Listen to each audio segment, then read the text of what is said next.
respondeu dizendo que não tinha mais interesse em emprestar o jogador, que tinha mudado de ideia. Aí nós fizemos uma proposta de compra do jogador, uma proposta de compra de 50% dos direitos, mantendo o Atlético com 50%. Fiz uma proposta de 1.750.000 euros, também parcelado em várias vezes, porque é o que a gente pode fazer, ou seja, diluído em meses e meses para que o Fluminense possa cumprir. O clube nos respondeu que não tinha interesse em também vender o jogador. E aí, obviamente, que eu até falei para vocês aqui na coletiva, estou em contato com o jogador diariamente, e aí vou aqui fazer um registro, uma defesa do atleta e do próprio empresário, que é o Deco. Em todo momento havia o interesse do atleta em ficar aqui. E o Deco também fez de tudo e trabalhou bastante para que o jogador pudesse seguir conosco aqui no Fluminense. Diria para vocês que até o momento não tem nada definido. Eu fiz um aumento nessa proposta, também parcelado, para ver se o Atlético entendia que a minha vontade de ter o jogador era muito grande. O Atlético me respondeu novamente que não tem interesse em vender o jogador, nem para o Fluminense, nem para nenhum clube do Brasil. Vender. Ok? E que tinha recebido uma proposta muito alta de um clube da Europa, de 12 milhões de euros. Reforçou essa situação. O jogador não quer voltar a jogar na Europa nesse momento, porque quer jogar na seleção brasileira, né? E aí, a última informação que eu recebi de maneira muito transparente também do atleta e do próprio Deco, é que o jogador estaria encaminhando a ida dele para o Grêmio porque o Atlético de Madrid tem interesse em um jogador do Grêmio específico e o Grêmio estaria dando a opção de compra desse jogador em troca do empréstimo do Caio Henrique. Obviamente que, como um presidente de clube que quer negociar e quer tentar manter o atleta aqui, eu fiz uma nova proposta seguinte: olha, eu posso abrir o leque também, eu tenho jogadores que interessam na Europa aqui, se ele quiser ter alguma preferência de comprar algum jogador do Fluminense para emprestar o Caio aqui, eu aceito começar a conversar nesse sentido. Eles disseram que não, porque eles têm um objetivo único lá, de um jogador do Grêmio. Eu não sei qual é, mas acho que talvez seja o Everton Cebolinha. Então essa é a situação do Caio Henrique. Então, a princípio, o Caio não fica por isso. A gente fez todo o esforço, até de um valor que para o Fluminense, mesmo parcelado, seria pesado, mas eu não vou sair da minha linha, da minha programação de gastos, seja com questão salarial, seja com questão de compra. Até para deixar o torcedor ainda mais tranquilo, quando eu não realizo uma operação dessa de compra, obviamente eu pego esse dinheiro e imagino que eu possa jogar ele, por exemplo, para dentro da parte salarial. Aí me dá uma concorrência melhor para buscar um jogador e de repente ganhar uma concorrência para a contratação do jogador.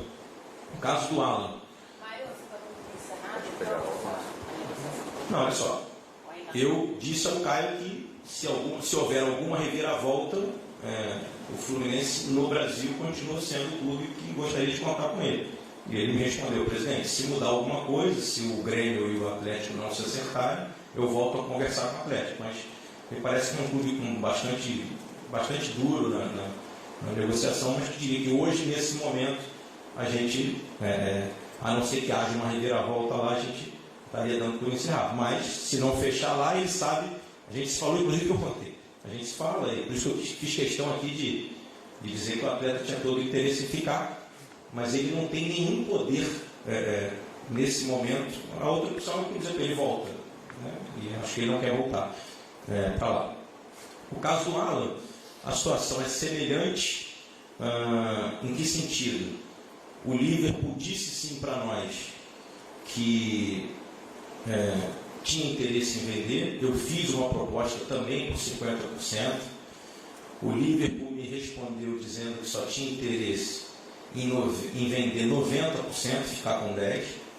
Eu fiz uma proposta pelos 90% e o Liverpool me respondeu que eu poderia, isso tudo está em documento, viu? Obviamente, e o Liverpool me respondeu dizendo que eu poderia parcelar em 24 vezes. Imagine vocês, né? A que ponto nós chegamos. Os clubes da Europa compram jogadores do Brasil parcelado, mas eu tenho dificuldade de comprar um jogador parcelado da Europa, né? E aí eu fiz a proposta. Um dia depois da proposta em 24 vezes, o Liverpool falou: chegou um outro clube para pagar à vista, eu não quero mais te vender em 24 vezes. Eu aí fiz o quê? Aumentei o valor da proposta e empatei a proposta com o que ele tem à vista e propus um parcelamento dentro de 20 meses, mas em parcelas maiores. Ele me respondeu, não quero porque eu tenho à vista. E o jogador sempre também manifestando a vontade de seguir no Fluminense, e dizendo a eles, eu quero seguir no Fluminense. Eu aí fiz uma nova proposta aumentando o valor, ou seja, global, pelos mesmos 90%, e propondo, assim, já que eu estou aumentando o valor geral, quero manter o parcelamento. A última proposta que a gente fez ontem, ainda não obtive resposta. Foi uma proposta, repito, com aumento, aumentei em 20% a proposta, em termos de valores globais, mas sempre diluída também. Nós estamos, para vocês não tem por que não falar, eu trabalho com transparência, estamos falando em algo em torno de 3 milhões de euros. Imagina, e aí por isso eu disse aquela frase naquele dia, porque se eu deixasse 3 meses de salário atrasado, eu tinha dinheiro para comprar o jogador à vista, mas eu tinha 3 meses de salário atrasado. Então, eu perderia os outros jogadores da justiça. Então, como optei em pagar os salários, obviamente, depois comprar jogadores, minhas propostas, e acho sinceramente que estou fazendo propostas excelentes dentro do mercado brasileiro, dentro das condições do Fluminense. Eu só não tenho como propor pegar um dinheiro e pagar à vista na semana que vem, muitos meses não existe o dinheiro. Fisicamente a gente não tem no caixa. Como a gente tem previsões de receita ao longo do próximo ano, a gente está sempre propondo dessa forma. O Alan a gente ainda está na disputa, isso vem se arrastando por quase um mês, e você viu o quanto a gente está lutando, porque a gente está lutando há um mês pelo jogador para tentar que ele fique aqui. Então é isso em relação a esses 2 jogadores, é isso. Alguns jogadores vocês sabem que já ficaram, como o Gilberto, o Nino, há uma negociação para alguns outros jogadores, alguns jogadores já estão no elenco, e nós temos, diria para vocês aí, que umas 5 ou 6 contratações já bem encaminhadas. Aí é uma outra situação, assim, eu tenho uma filosofia de só falar de jogador na hora que assina contrato e apresenta, justamente que podem haver reviravoltas, sempre, e jogadores precisam fazer exame médico, estavam todos de férias. Então, a CBF não está registrando o contrato, que ela reabriu hoje. Então, toda essa paralisação do mercado, ela também não é só porque tem a questão da falta de dinheiro de todo mundo, quase. É porque também você não pode registrar jogador, não pode assinar contrato, não pode botar no bid, não pode nada. Então, você apenas faz o que a gente tem feito, que são pré-contratos, só para vocês saberem, nós temos já pré-contratos com alguns jogadores que a gente vai anunciar dentro em breve, E aí a hora de formalizar, porque você imagina, são jogadores que estão fora do Rio de Janeiro, tem que fazer exame médico, não fizeram. Então o pré-contrato sempre está condicionado ao seguinte, olha, eu assino o pré-contrato, faço exame médico, passou o exame médico, assina, não passou, não assina. Então a gente não anuncia os jogadores por isso. E o que acontece é que, até com o advento das redes sociais, as pessoas passam o dia inteiro plantando notícias e mentiras, como por exemplo, de que eu estaria reunido ontem com um representante do Fred, no Rio de Janeiro. Isso não procede, é uma mentira. O Fred está se apresentando hoje no Cruzeiro, não estive com ele, se eu tivesse eu falaria, como outras notícias que vêm saindo, uma série de situações, não temos nada acertado, não conversamos nada sobre isso.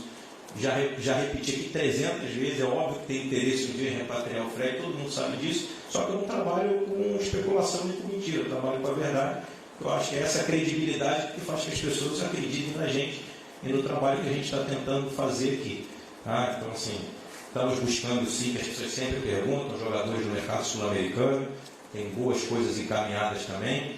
Lá invertido, eu sempre digo quando me perguntam, no mercado sul-americano os salários não são tão altos, mas as compras também são altas porque eles atraem muito o mercado europeu.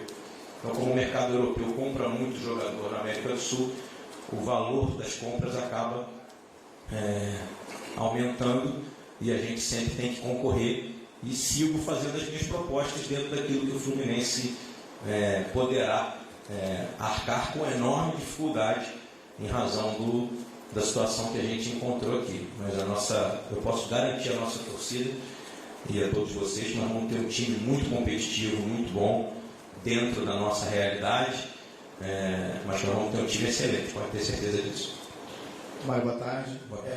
Você acabou falando do Alan, do Caio Henrique, gostaria que você falasse um pouquinho do Evanilson, a situação, como é que se encontra, da participação do Odair nesse momento, do planejamento do elenco, e também dos jogadores que têm contrato com o Fluminense que estariam retornando, né? No caso do Euela, do Reginaldo, Matheus Alessandro também, o próprio Robinho. O que você comentasse a respeito desses nomes, por favor? Vamos lá. Com relação ao Odair, não sei para qual de vocês eu falei, eu fiquei 6 dias fora do Rio com a minha família no período do Natal. A montagem do elenco, obviamente, passa pelo diretor executivo, pelo treinador, pela comissão técnica. Eles fizeram reuniões ao longo desses dias, onde eles decidiram nomes, obviamente que tem o meu crivo final ou não, que sou quem assino, mas tudo está sendo tocado pelo diretor executivo, pelo treinador e pela comissão técnica. E aí, na minha volta, como eu falei para vocês, eu voltei antes do Réveillon, justamente para poder acelerar o processo. E fizemos uma reunião dia 30, fizemos uma reunião dia 2, hoje é segunda, fizemos uma reunião sábado. Digo sempre reuniões, são reuniões longas de 4, 5, 6 horas, a gente discute nomes onde surge a oportunidade, né? E a participação do Odair é de 100%. Jogadores que, como acho que já falei isso para vocês, apresentados pelo nosso departamento de scout e outros do scout que ele próprio tinha, jogadores que ele gostaria de contar. E aí a gente sempre trabalha dessa forma. Assim. As primeiras opções são jogadores que estão em término de contrato, jogadores que os clubes querem emprestar, jogadores que os clubes aceitam pagar parte do salário, jogadores que não têm valor de compra. E aí a gente vai sempre tentando, primeiro dentro das nossas possibilidades. E quando a gente não consegue, a gente aí faz um esforço, faz um sacrifício maior para tentar buscar outros jogadores, até mesmo comprando, como eu acabei de confessar para vocês aqui, estamos com algumas propostas de compra parcelada, mas estamos tentando comprar jogadores, sim. Né?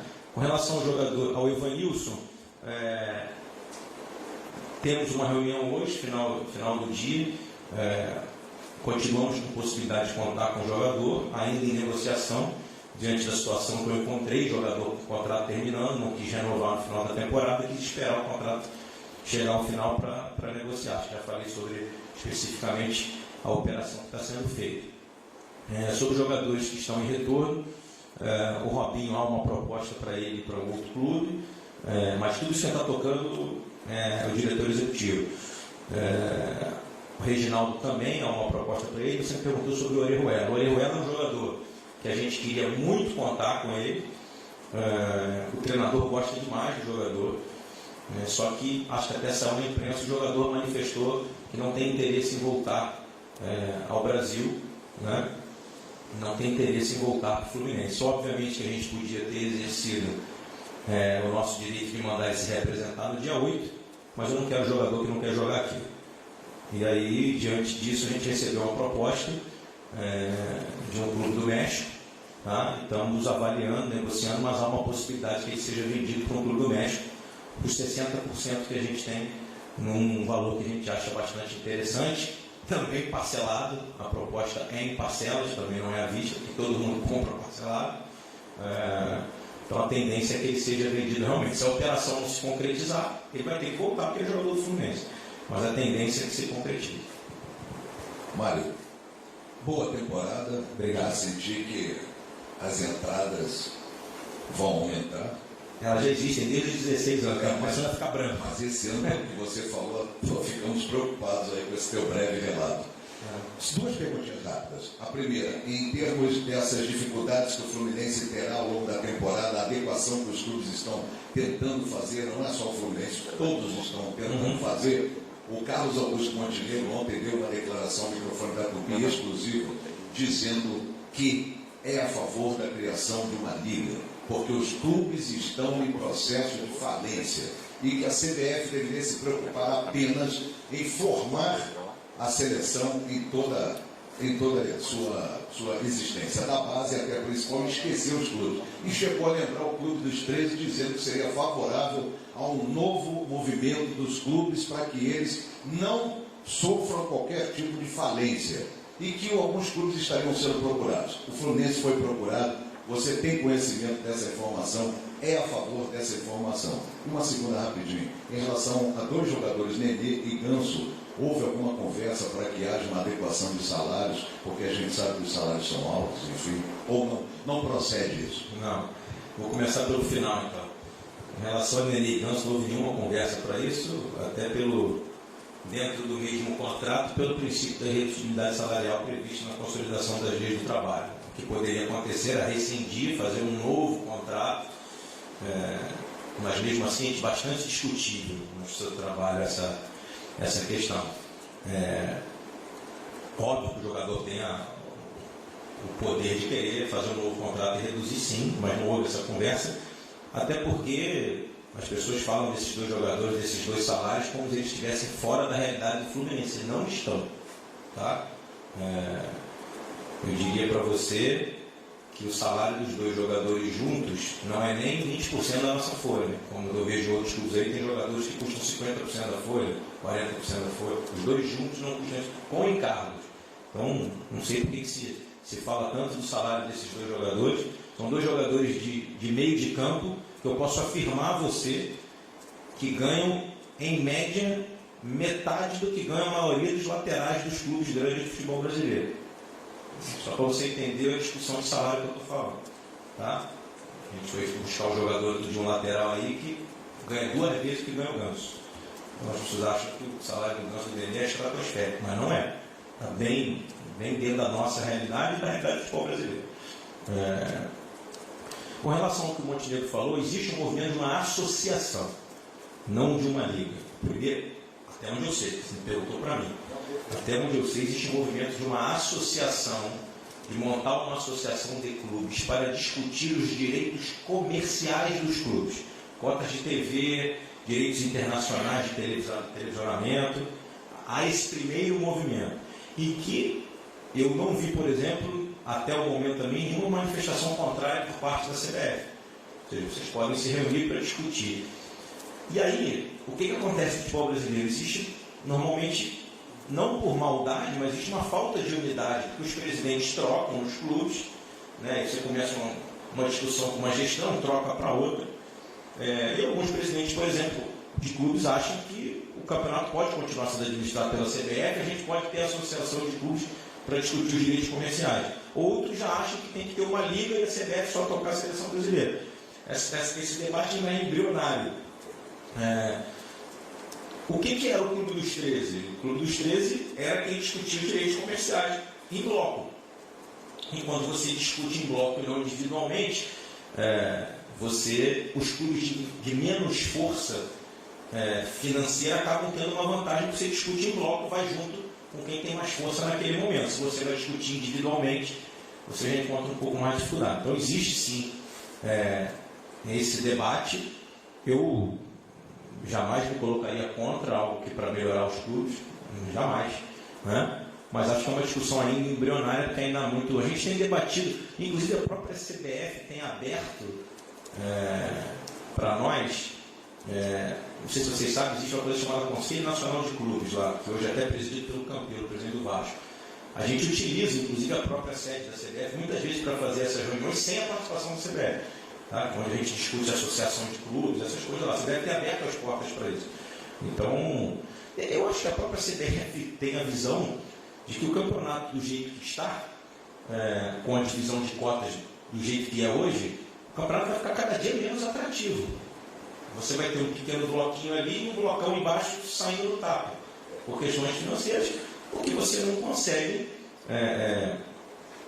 chegar perto, né, de quem tem um faturamento astronômico. Óbvio que o faturamento não vai ser igual nunca, como não é em empresas, mas tem que haver minimamente um equilíbrio de competitividade, como existe nas grandes ligas do mundo. Porque se a gente não olhar futebol com paixão, como é que você faz torcedor? De pai para filho, né? Hereditariamente, e ganhando título. A gente sabe disso, né? E você tem que oportunizar que as outras marcas também consigam disputar em igualdade de condições, ou minimamente em igualdade de condições, que hoje, com a diferença de aporte financeiro, é muito grande. E aí, repito, tem 2 caminhos. Ou a gente começa a reconstruir, como a gente está tentando fazer aqui, para ganhar credibilidade, atrair mais receita, atrair o nosso sócio torcedor, que eu sempre digo que vai ser o nosso maior patrocinador, insisto, porque é assim. Né? Outro dia um torcedor me parou na rua e falou assim, poxa, o Bahia está conseguindo contratar. Eu falei, mas estão fazendo um trabalho lá de 7 anos. Eles hoje têm o dobro de sócio futebol que nós temos, o dobro. Eles construíram para isso. Então eles pegam todo o dinheiro do sócio futebol e colocam no futebol. Eles estão zerados de dívida? Não, mas eles equacionaram as dívidas, eles conseguem pagar as dívidas, pagar os funcionários e ter um time de futebol. Né? O que a gente está tentando fazer aqui é justamente isso, e criar credibilidade para que as pessoas tenham vontade de jogar no Fluminense, para que alguém tenha vontade de expor a nossa camisa, para que alguém tenha vontade de trabalhar no Fluminense, ou lá os caras estão trabalhando com os pés no chão. A gente precisa trabalhar com os pés no chão. A outra hipótese é fazer o que eu falei no início da coletiva. Acertar um jogador por um valor astronômico que não tem nenhuma condição de pagar, deixar virar um processo na FIFA, ficar 4, 5, 6 meses para atrasado, empurrar para o próximo presidente, aí de repente entregar o que as pessoas querem, né, que é o pão e circo, né? Ah, tá aqui, ó, fizemos, contratamos todo mundo, ganhamos aqui o título. Olha aí, a gente tem um exemplo claríssimo agora, que é o Cruzeiro. Estourou e agora eu acho que tem uma situação dificílima para sair. Contratos longos, né? E foi até curioso porque vários caras vão assumir o clube, empresários, só que o cara tem que, quando o cara senta na cadeira, ele nunca leu a Lei Pelé. Aí quando ele descobre que o jogador tem um contrato de mais 3 anos e tem que pagar o contrato todo até o final, ele falou, é porque ele acha que ele vai implementar num clube de futebol os métodos que se integram com um funcionário comum. Quando você tem uma empresa com 500 funcionários, manda 100 embora, paga um aviso prévio com um ticket médio de R$2.000 de salário e resolve o seu problema. Enxuga custo e segue. Aqui não, amigo.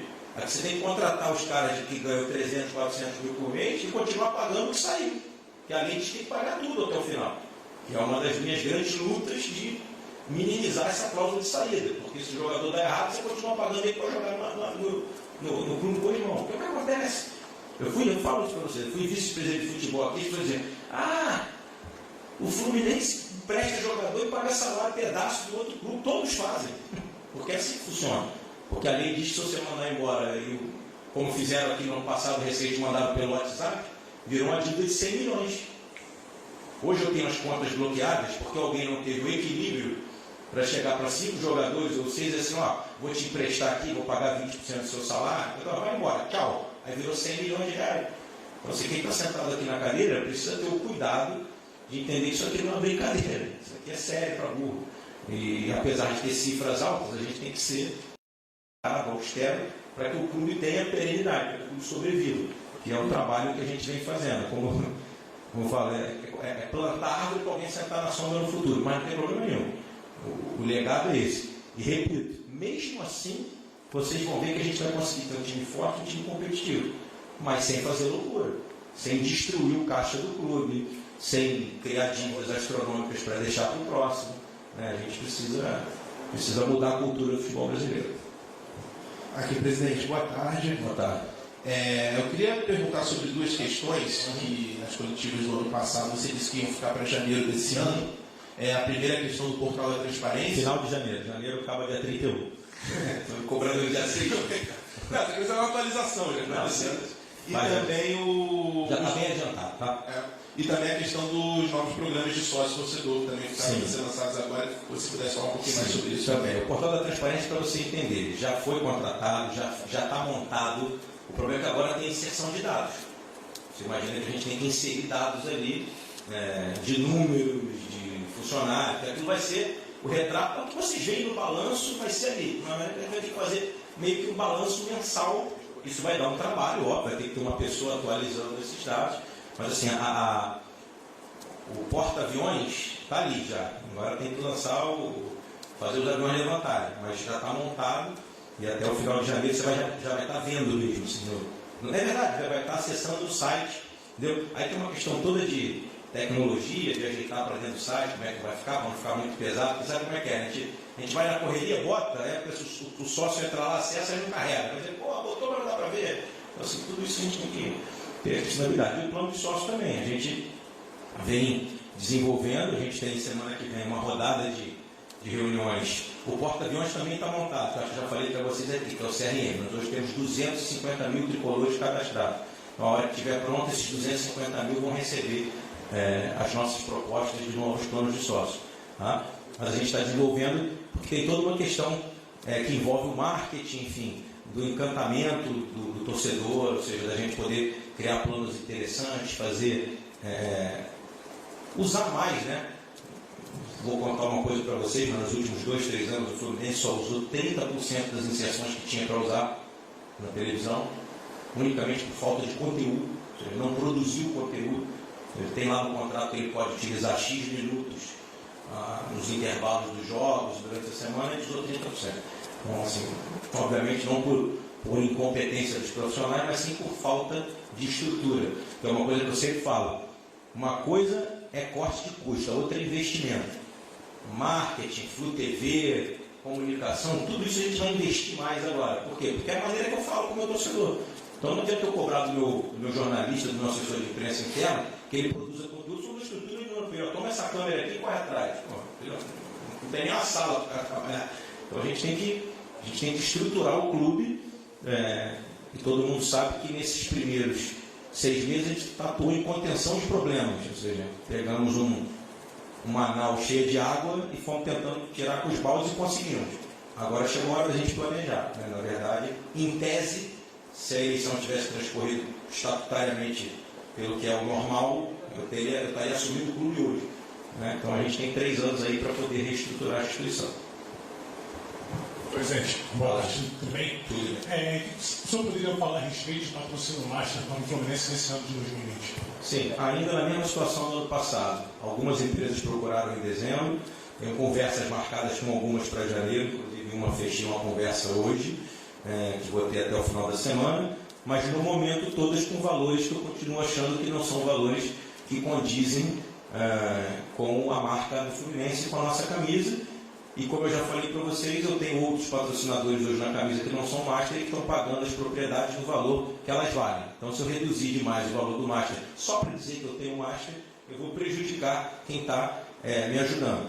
Se chegar num momento em que eu entender que o mercado baixou a tal nível, a primeira coisa que eu vou fazer é conversar com quem já está na minha camisa e perguntar se não quer ser meu Master. Porque eu oportunizo quem já está me ajudando. Né? Senão a gente volta para o mercado e aí vai ter que baixar o valor. Mas eu acho que os valores que estão propondo a gente são valores muito, muito baixos dentro da realidade que o clube precisa faturar. Por isso que eu insisto. Para vocês eu posso falar, as ofertas são de 6 milhões de reais ano, às vezes 5 milhões de reais ano, você divide por 12 meses e vê quanto é que dá. Né?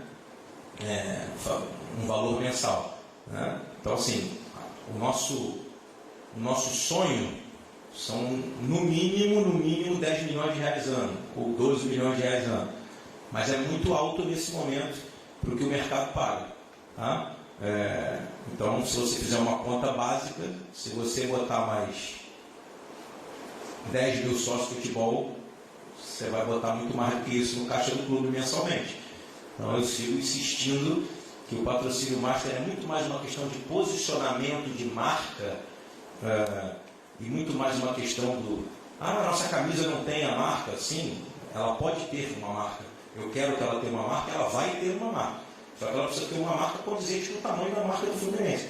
Os valores que são apresentados para nós até o momento, eu acredito que com a plataforma que a gente montou, ou seja, que na hora em que a gente apresentar nas novas conversas, que a gente tem 250 mil clientes cadastrados, eu acho que isso vai facilitar muito para que o cara entenda que não vai só botar dinheiro e expor a marca, ele vai ter uma via de 2 mãos e ele vai poder ter acesso a esse cadastro. Então, qualquer empresa que tenha interesse em conhecer 250 mil novos clientes, e esse número eu falo 250 porque ele é o número real hoje, ele pode ser 500, ele pode ser 600, e nós temos mais de 5 milhões de torcedores. O trabalho continua de montar a plataforma, ele não vai parar. Isso até para vocês entenderem, a plataforma estando montada, isso oscila. Sim, eu posso lançar o plano que eu quiser em cima da plataforma, eu posso criar coisas novas, eu posso trazer patrocinadores novos, eu posso fazer patrocinadores que variam na camisa. Esse sistema que a gente montou é muito interessante nesse sentido. Mas hoje a situação de realidade é essa. Eu acho até que já foi falado isso no final do ano passado, mas queria saber se houve alguma atualização e depois você falasse de novo. Qual é a previsão de tamanho desse elenco para 2020? Considerando tamanho e quantidade de jogadores? Porque saíram 11 ainda nessa situação do Caio Henrique, que está praticamente encerrada, o Alan não se sai. você falou em 5 ou 6 contratações bem adiantadas. Sim. A ideia é uma redução? Você quer fechar em quanto? Ainda vai ter o time de aspirantes? O que muda para 2020? Então, eu acho que o Paulo falou isso aqui da última vez. A gente trabalhou ano passado com mais de 30 jogadores. No elenco, até para não haver ruído depois. A ideia do Sub-23 aqui, treinando no campo que está sendo pronto aqui, é justamente para isso. O treinador quer trabalhar no dia a dia com 25 jogadores. Ok? Isso, 25 jogadores. Por quê? Porque ano passado, e isso é o grande problema que os clubes enfrentam no futebol brasileiro, eu sempre falo, a gente discute muito jogo, discute pênalti, cobrança de escanteio, mas não discute a estrutura do futebol brasileiro. O grande problema é que hoje, com a questão de muita gente para o banco, os 7 ou 8 que ficam aqui treinando, que não são nem relacionados, se desestimulam num nível absurdo. E por que a ideia do Sub-23? Foi uma ideia do Paulo, porque ele falou que na década de 80, como ia muito pouca gente para o banco, eram 5 no banco, o jogador não se sentia alijado do processo. Ele dizia assim, bom, tem que treinar com no mínimo 25, mas só vão 5 para o banco, eu estou aqui. Hoje, como vai muita gente para o banco, esses 7, 8, e a gente via aqui, você dá treino com 24, 25, 22, aí ficam 7, 8, 9, fazendo campo reduzido, sem nenhuma perspectiva às vezes. Então, assim, há já um entendimento, o Odair, quando fez o curso da CBF, inclusive, ele veio com esse entendimento, a maioria dos treinadores hoje quer reduzir o número de jogadores que ele trabalha no dia a dia. A opção que nós teríamos era, deixa assim e fica trazendo jogadores do Sub-20. Só que, assim, nós já temos alguns jogadores aqui em cima, outros que, até já para adiantar, outros que vão voltar da Copa São Paulo e vão ser integrados já aqui em cima, né? Inclusive já estiveram aqui conosco. Vou dar um exemplo, um deles esteve com a gente aqui, o Calegari esteve com a gente durante o ano, o próprio zagueiro fez o gol ontem, o Luan treinou várias vezes com o profissional ano passado, integrou aqui em cima, mas a ideia do Sub-23 qual é? Treinar no mesmo horário e poder que você tenha o teu time da casa mesclado entre jogadores do Sub-20, esses jogadores que você está dizendo aí que em tese ficariam acima dos 25, né? E também para a recuperação de jogadores com mais de 23, porque a regra possivelmente vai ser do campeonato Sub-20 poder ter 5 jogadores acima de 23 anos. Então vai estar todo mundo aqui no CT trabalhando juntos, vai ter uma equipe trabalhando com 25, né? E uma outra trabalhando com 20, 22, que é o que o Marcão vai estar trabalhando ali no dia a dia, o Sub-23. E ambas híbridas, né? Porque você vai ter um total de 45 jogadores mais ou menos, 47 jogadores, onde vai estar cortado no meio e você vai puxar daqui ali, está treinando ali o Sub-23, machucou um lateral, puxa daqui. Já está organizado dessa forma. Por que a gente disse na coletiva que não vai haver custo extra? Justamente por isso. Eu estou tirando 10 jogadores do elenco que estava aqui, estou jogando o Sub-23 e estou subindo a minha base. Então eu vou ter 2 times de futebol treinando no centro de treinamento, mas o dia a dia o treinador quer trabalhar com 25 justamente para não desestimular esses atletas. Então, se você for fazer uma conta matemática, saíram 11, vão chegar 8. Você não vai conseguir chegar, vai ficar faltando jogador. Não vai, até porque a gente vai utilizar também jogadores da casa. Entendeu? Mário, queria que você falasse... Deixa eu só concluir essa resposta dela. E aí uma outra questão que as pessoas não colocam, eu vi alguns comentários, sobe 5 jogadores na copinha já, e aí resolve o problema. As pessoas entendem. Eu não dou pitaco em empresa que trabalha dentro de navio. Nunca fui, pô. Os caras nunca estiveram aqui dentro, não sabem o que estão falando. Entendeu? Aí eu incluo todo mundo, não sabe o que estou falando. Jogadores que vão voltar da copinha vão ter férias, pô. Porque não tiveram por causa da copinha. Eles já são jogadores profissionais de contrato. A lei diz que ele tem que ter um mês de férias. Entendeu? Aí um cidadão que nunca entrou no clube de futebol, ou acha que entrou, fala, não, isso é simples. Não é simples.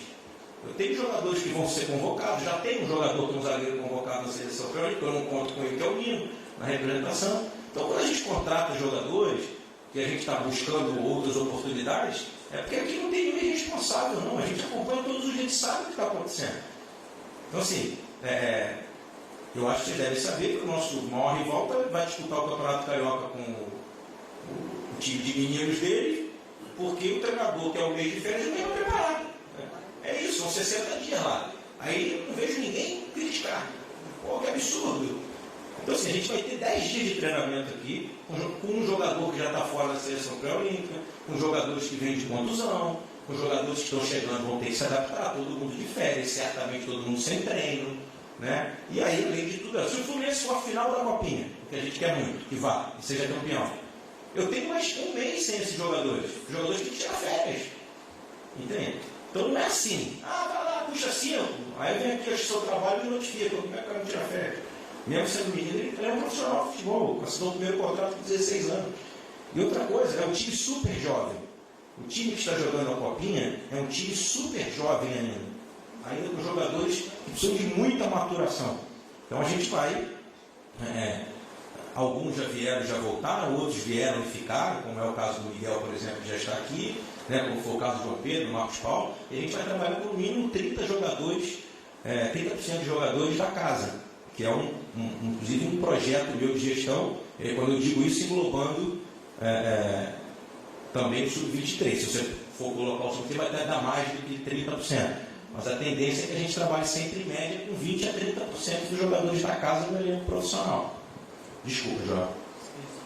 O Mário, queria que você falasse sobre as questões aí do Yuri, né, que você não citou ele ainda, e sim, sobre a rescisão do Lucão, se de fato ele vai rescindir mesmo, está indo para o Goiás, como é que é a situação desses dois atletas e se puder também, como você disse, tem 5 a 6 jogadores com pré-contrato, a gente sabe que o Felipe Cardoso já fez exames médicos, o Iago Felipe e o Caio Paulista se encontram nessa mesma situação do Felipe Cardoso? Sim, o Iago e o Caio também, mas ainda não concluídas as negociações, mas são jogadores que a gente até falou, né? E o Felipe Cardoso também, o Yuri ficou no Fluminense, ele acabou vindo gratuitamente, foi liberado sem nenhum pagamento para nós, a gente ficou com 50%, o Santos ficou com um pedaço, o Audax com outro.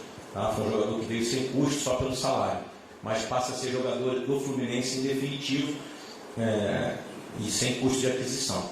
Tá? E com relação ao Lucão, como eu falei para vocês, quem tem tocado todas as operações é a diretoria executiva. Né? Estou aqui hoje apenas para atualizar vocês o trabalho que está acontecendo, porque estão em reunião nesse momento lá, ele, treinador, enfim. E com relação ao Lucão, a última informação que eu tive até ontem era de que ele estava se encaminhando para ir para outro clube, realmente rescindindo com a gente, e possivelmente o destino dele seria um outro clube da primeira divisão. Boa tarde, Maio, Felipe, tudo bem? Tudo. Foi isso também. Você Fluminense para a gente também.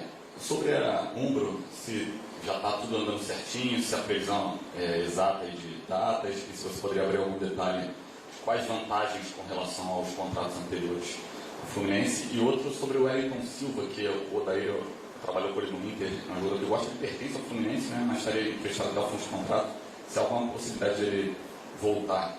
Sim, uma ótima pergunta. Com relação à Umbro, acho que a gente já anunciou para vocês que a gente fechou com a Umbro e a tendência, quando eu digo tendência, é o que está lá no contrato, é março, né? Que a Umbro já começa a jogar de Umbro em março, porque eles precisavam de um tempo para produzir os uniformes.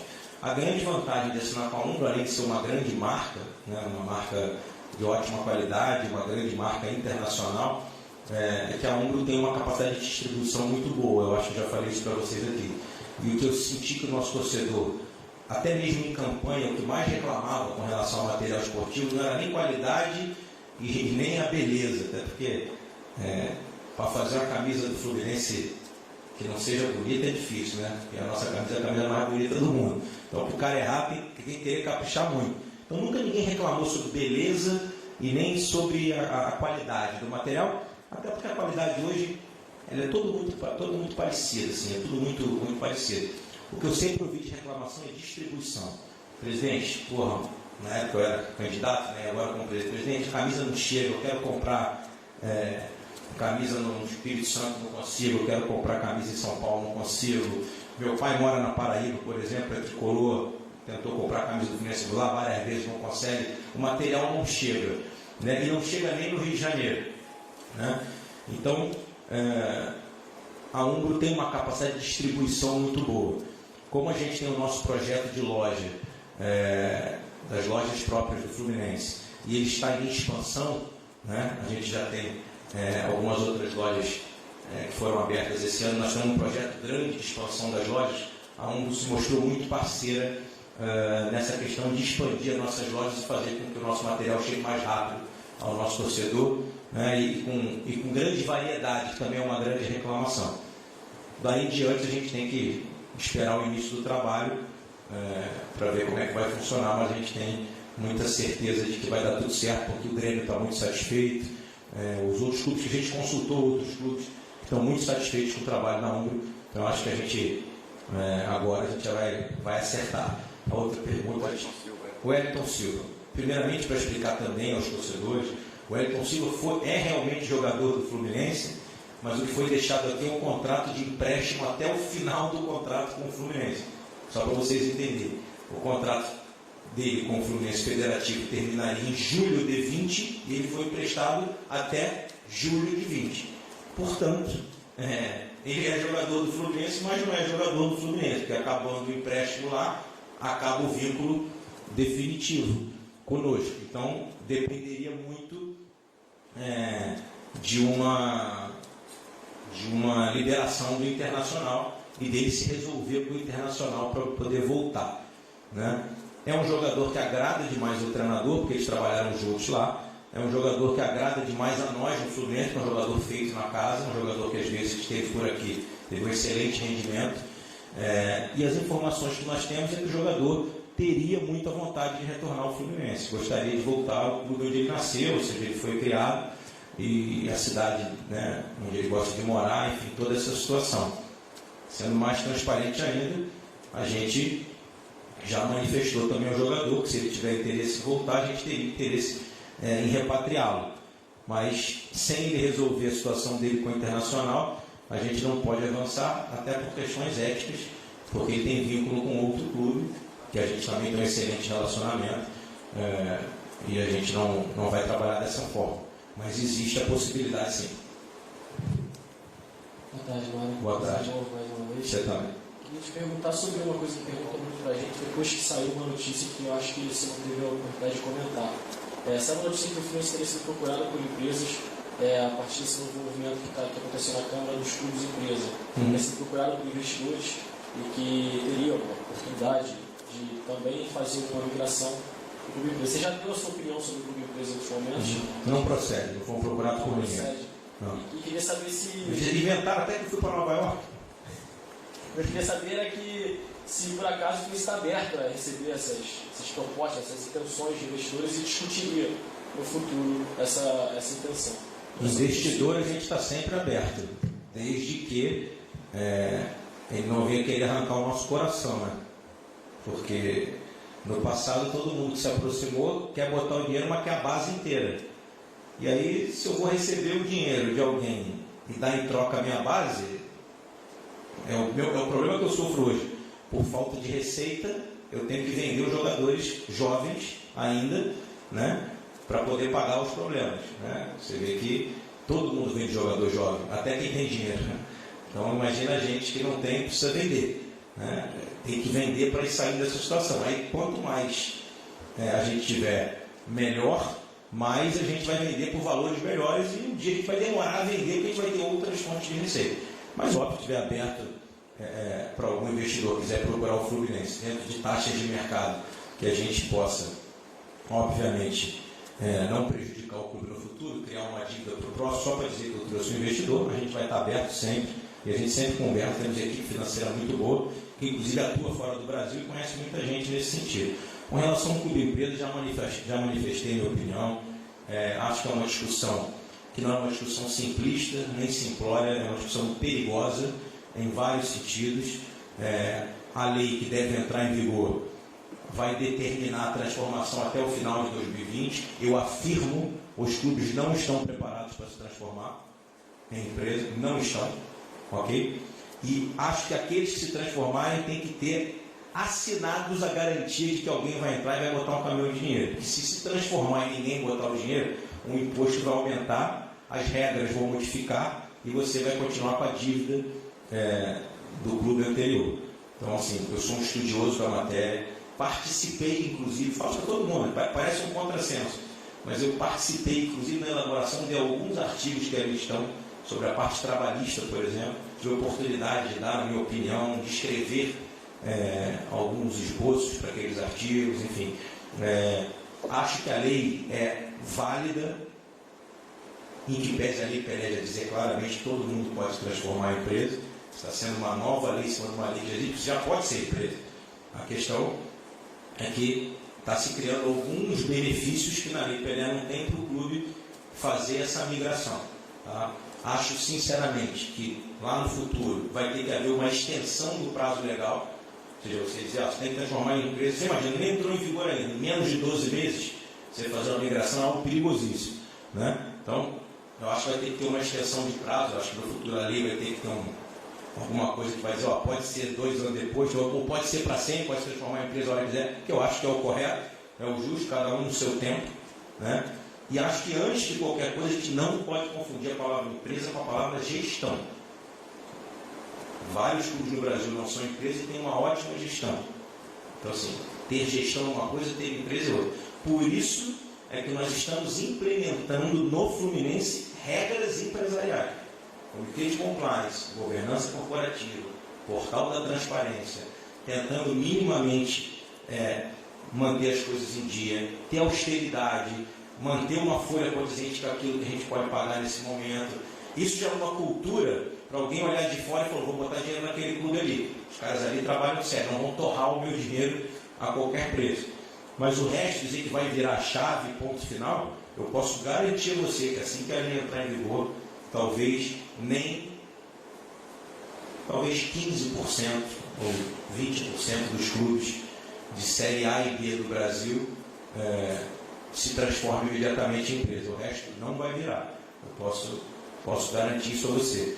Porque o meu grande debate sobre esse tema é, antes de se transformar em empresa, antes de ter a lei para transformar em empresa, você tinha que modificar uma série de outras coisas que não serão modificadas. Então nós vamos seguir tendo uma baita de uma coxa de retalho. E aí nenhum investidor, a hora que olhar que existe aqui no Brasil, e que são poucos lugares do mundo que tem uma regra trabalhista que também engloba um jogador de futebol, porque as pessoas não falam. Eu não consigo entender isso. A gente não pode comparar lugares diferentes com legislações diferentes. Entende? Assim, vou dar um exemplo meu, assim, familiar. A minha mulher morou 9 anos nos Estados Unidos. E lá você chega e quer ganhar quanto? X. Ela tinha um contrato de trabalho. Um contrato entre ela e o patrão. O cara combinou que era X mil dólares por mês, pagava e tchau, acabava 12 meses, muito obrigado, um abraço. Assim, quando ela voltou, porque ela foi muito jovem, ela não entendia como é que tem fundo de garantia, tem 13º, ela não tinha nada disso. Aquela cultura lá é uma. Então, assim, então você não pode comparar o cara que bota dinheiro na MLS com o cara que bota dinheiro no Brasil. Ele tem que fazer uma questão de due diligence. O cara vai ver aqui e vai olhar, como é que é brasileiro? Ó, aqui tem 8.455 normas tributárias, hein, meu amigo? O imposto que paga no Rio é diferente de São Paulo, o que paga em Curitiba é diferente de Goiás. Então, opa! Aí o cara vai puxar o freio de mão. Por que as pessoas não vêm aqui botar dinheiro? Os caras olham a estrutura e acham que a estrutura é uma estrutura difícil de fazer aporte. Então, a minha é uma luta minha, mas assim, a minha discussão, o meu debate é por que a gente primeiro não acerta outras coisas para depois a gente fazer a migração? Porque aí migrou. Não mudou o entorno, não chegou o dinheiro, morreu. Não tira uma testa. Entende? É simples, assim. Não tem muito. A gente aqui adora novidade, né? O brasileiro gosta de modinha. Tem uma modinha agora. A modinha é essa, a modinha é aquela. Não tem isso. Você tem que trabalhar com seriedade. A gente tem uma equipe, só para você saber, eu não tenho uma equipe para estudar o clube empresa. Nós temos uma equipe interna nossa que discute clube empresa. Faz reuniões quinzenais. Mas discute com o quê? Com pessoas do mercado financeiro, com advogados que atuam em SA, ou seja, uma série de situações. A gente não está alheio à discussão. Eu só não vou chegar aqui dizendo assim, é isso mesmo, a gente vai virar que vai resolver todos os problemas. Não vai resolver. Eu aposto que você que não vai. Vocês vão ver que não vai resolver os problemas. É isso, gente. Obrigado a todos. Boa tarde.